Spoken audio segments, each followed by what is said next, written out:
A summer of footprints.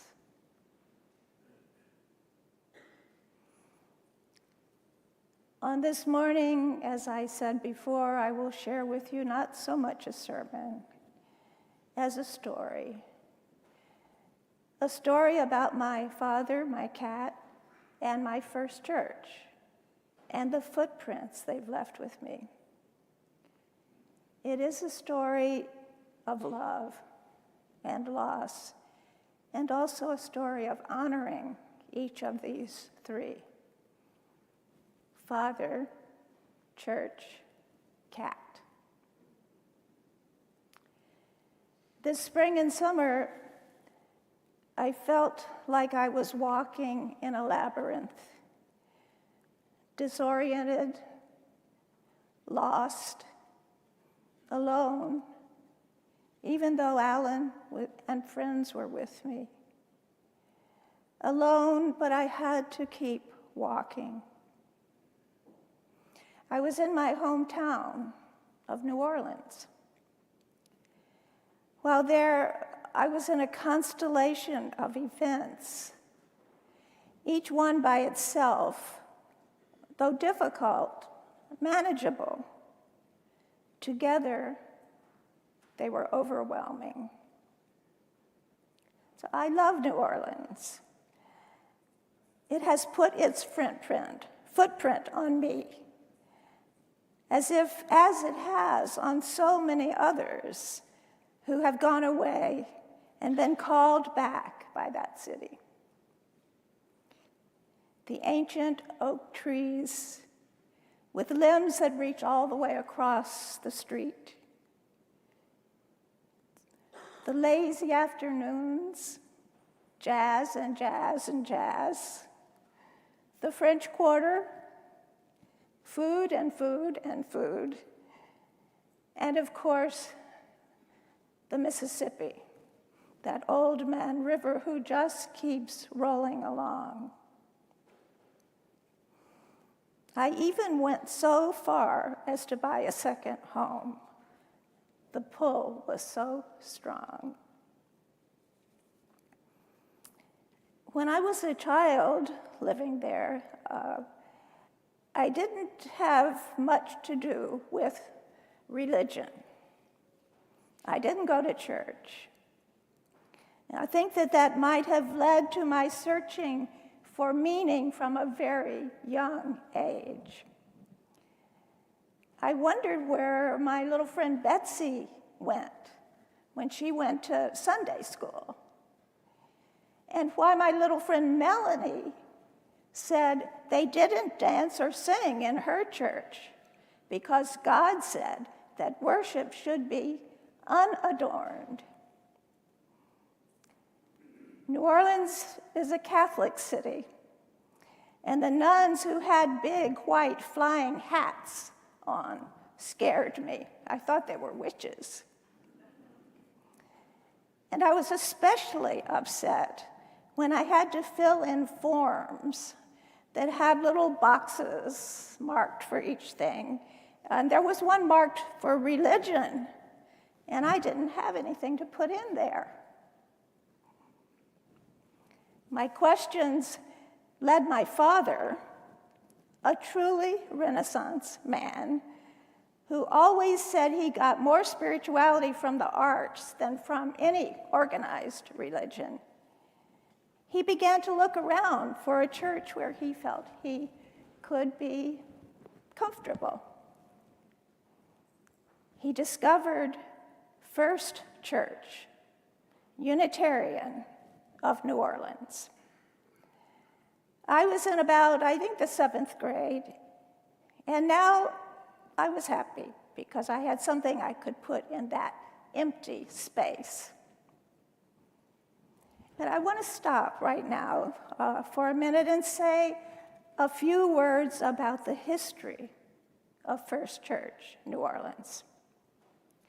First of all, it is one of the oldest Unitarian churches in the United States, although a lot of people from New England don't believe that. The first minister was Dr. Theodore Clapp, C-L-A-P-P. He was born in 1792. He began his ministry in 1821 in New Orleans as a Presbyterian minister. His preaching is said to have drawn thousands. When he had a change in inner conviction and began to preach universal salvation, he was excommunicated for heresy by the presbytery. So he decided to form a new church, and the majority of the followers went with him. The church was known popularly as Parson Clapp's Church, or Church of the Strangers. In 1837, a delegation from Boston visited and decided to list the church in the official directory under the name First Unitarian Church, New Orleans.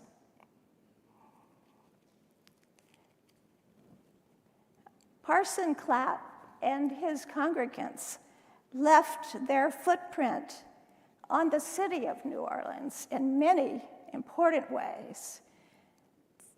He was involved in the founding of Tulane University.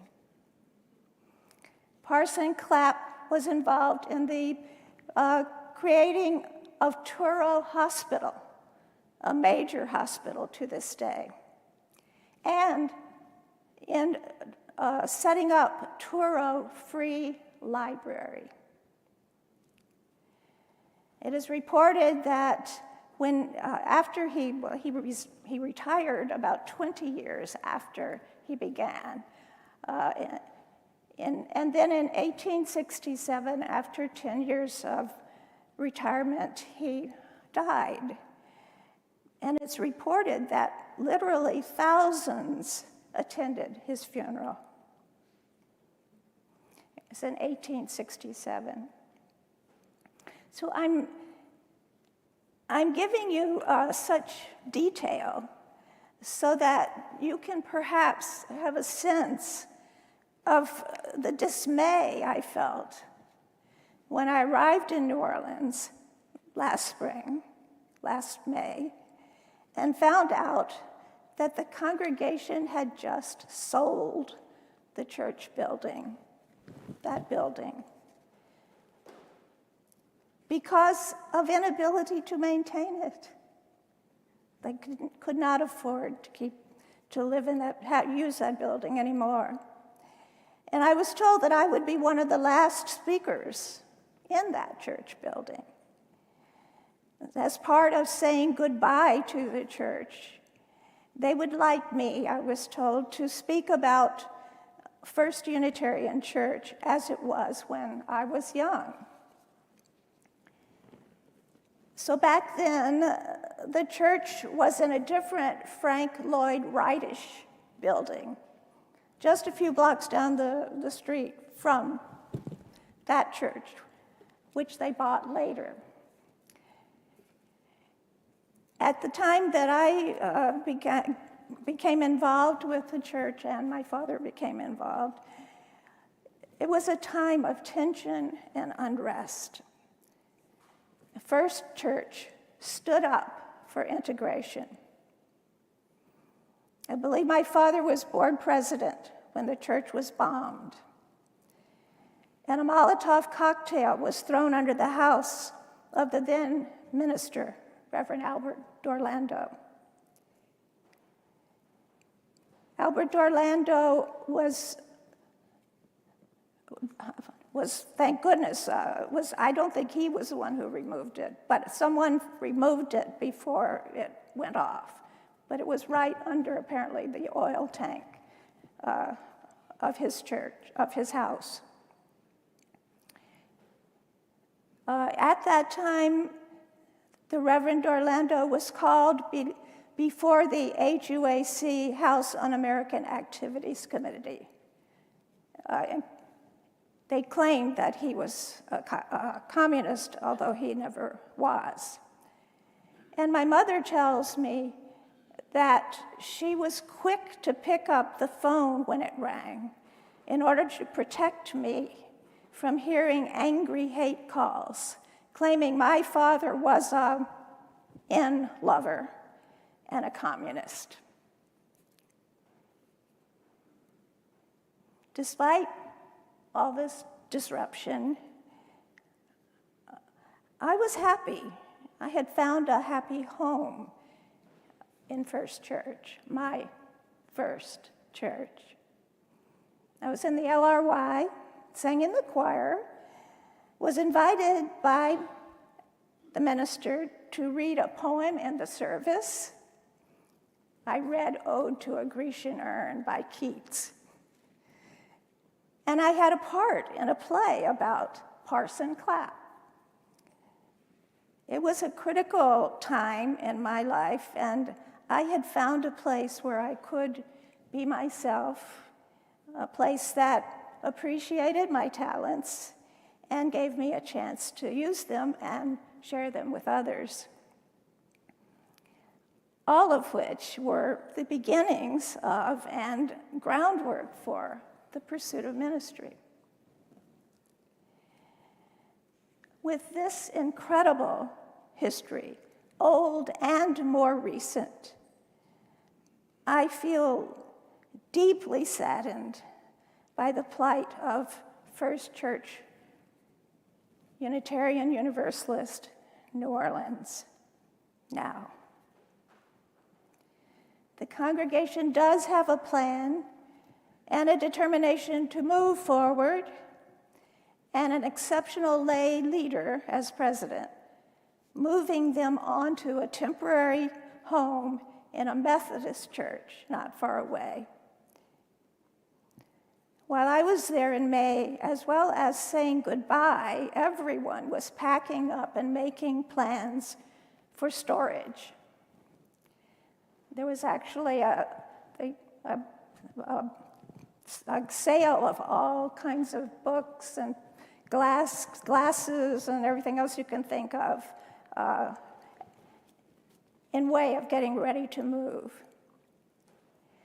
So for me, it was really the first time I had truly experienced the monumental affection that that congregation has for my father.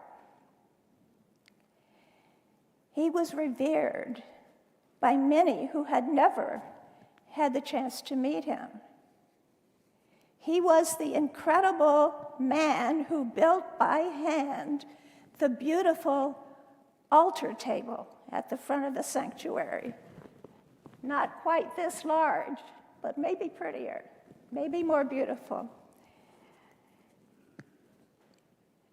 When they were talking about storing things, most of the people in the congregation did not like the idea of having the altar table that my father built stored away in some dusty, dark storage place.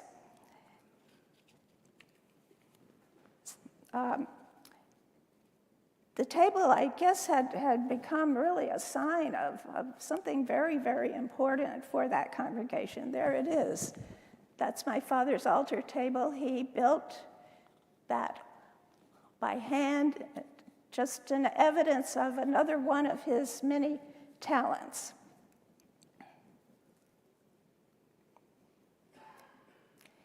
The altar table had stood waist deep in Katrina and survived.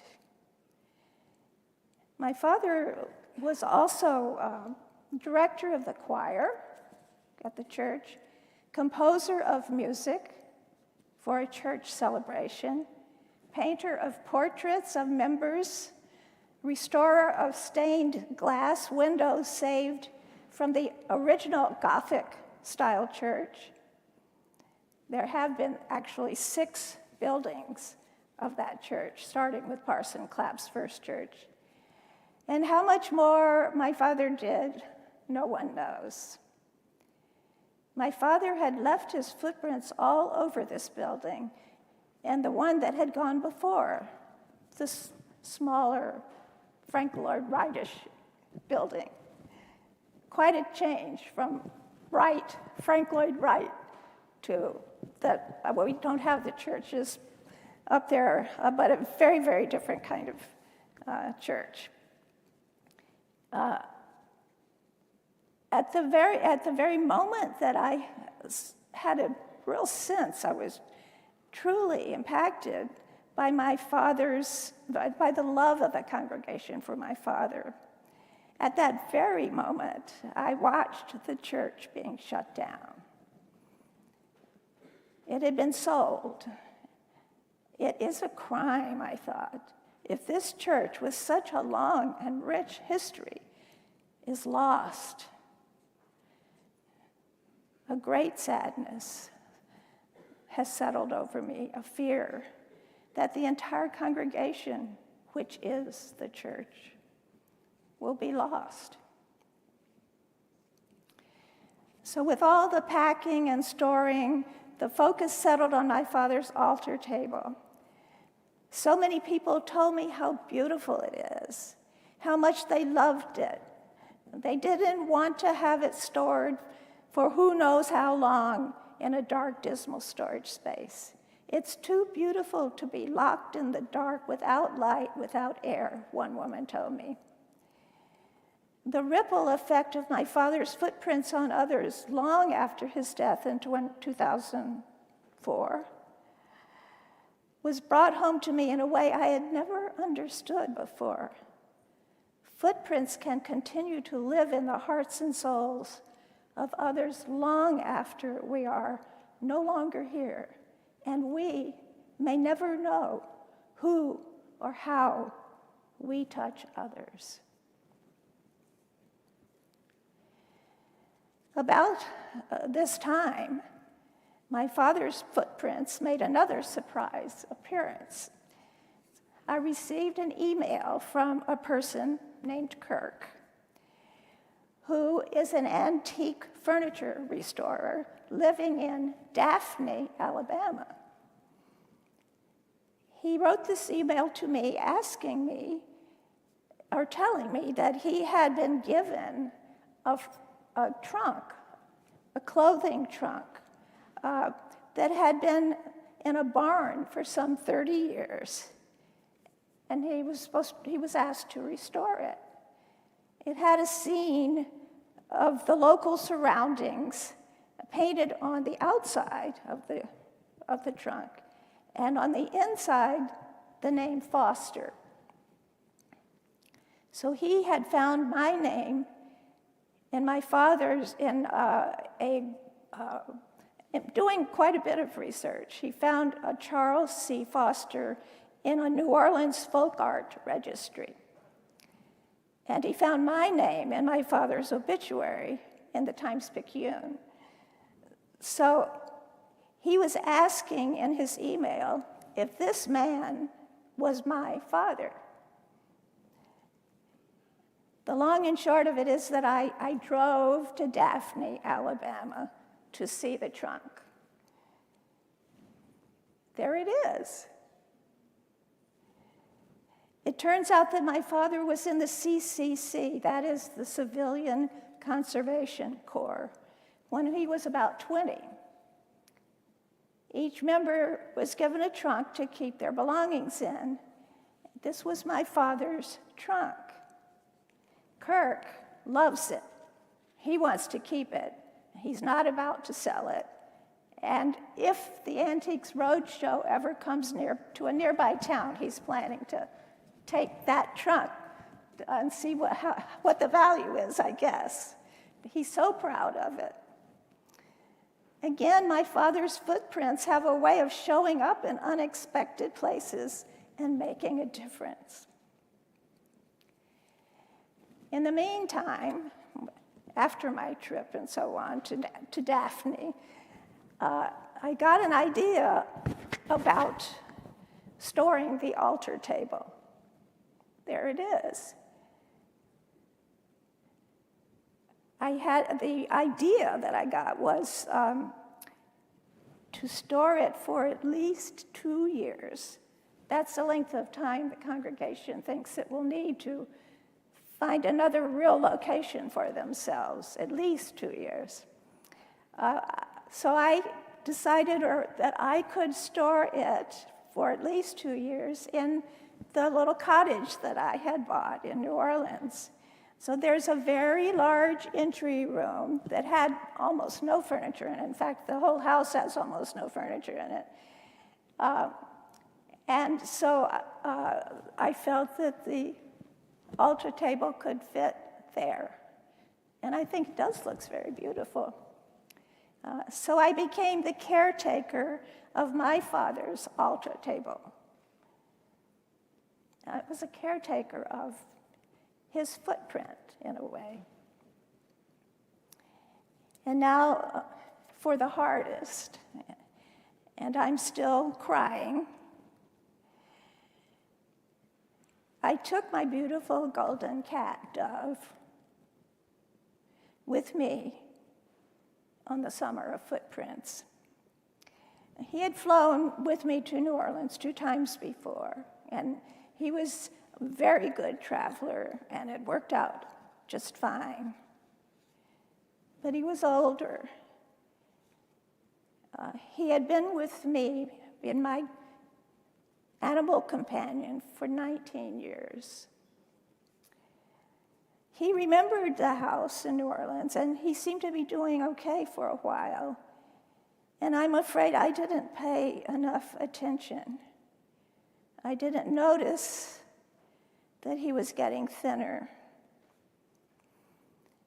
He was still eating, and he had that certain sparkle in his eye. He was on a medication that the vet in Berkeley had given him for anemia. And when I took him to a very good vet in New Orleans, I learned that the medication had quit working, and then an alternative medication didn't work either. He also had arthritis. I was busy trying to write the sermon and trying to work out the delivery of the altar table to my house. I didn't take in that he was having more and more trouble walking, and eventually he quit walking. He couldn't walk anymore. He became bedridden, and I didn't want to let him go. So I cried a lot. When the sermon was over and done, that night, he slept alongside me in bed, and I kept peeking under the bed covers to make sure he was warm and comfortable. It was a long, peaceful night of sleep. And when the morning light came through the windows and woke me up, I felt sure Dove was feeling better. I was sure he was feeling better. When I lifted the covers, he was unable to lift his head. He was peaceful. We did have a peaceful night of sleep, and he was dying. A vet from the lap of love came to the house and gave him the final shot. And I was holding him close to my heart. She took him away. Several days later, he came back to me in a beautifully carved box, about that size. I brought him back to his home in Berkeley and made a memorial for him. And there it is, the little box in the front. A ceramic bowl of his fur I had been keeping whenever I brushed him. His brushes are there. His dove collar, which actually had a dove flying on the collar. Carrying cards sent to me, lilies. His footprint preserved in that round clay-like cake. And the card from the New Orleans vet with a drawing of a cat on the cover and inside a single line, "I'm still here."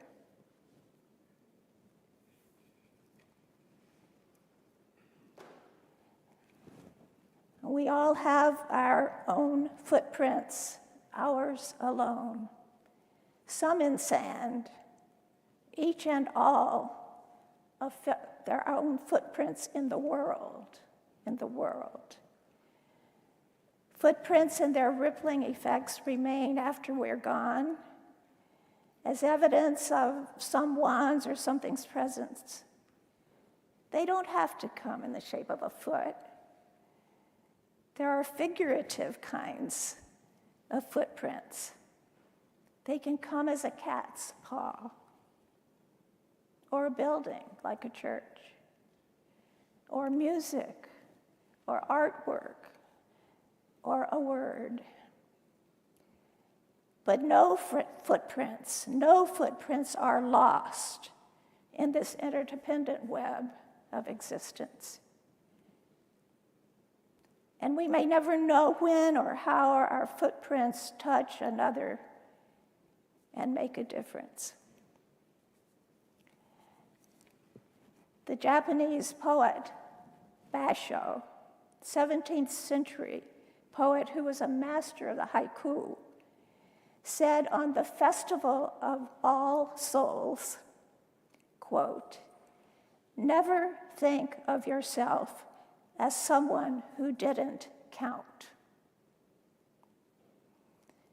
You may sometimes feel like you're walking in a labyrinth, disoriented, lost, alone, overwhelmed, but you have to keep walking. You may feel, as I sometimes do, that I'm not making any difference. Or like the poet James Wright, who was my mentor, said at the end of a poem, "I've wasted my life." But in those times, remember the words of Basho, a 17th century Japanese poet. Never think of yourself as someone who doesn't count. Never think of yourself as someone who doesn't count.